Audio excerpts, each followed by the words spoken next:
بسم الله الرحمن الرحيم.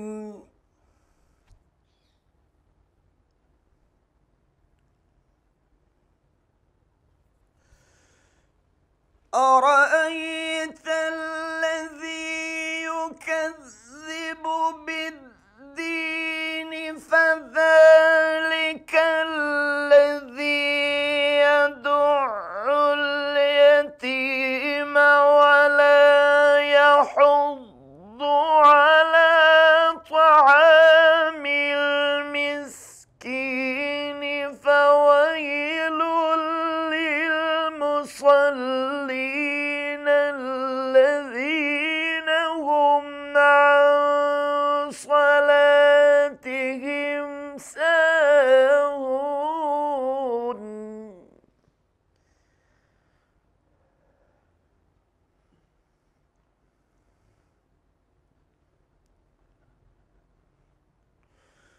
فويل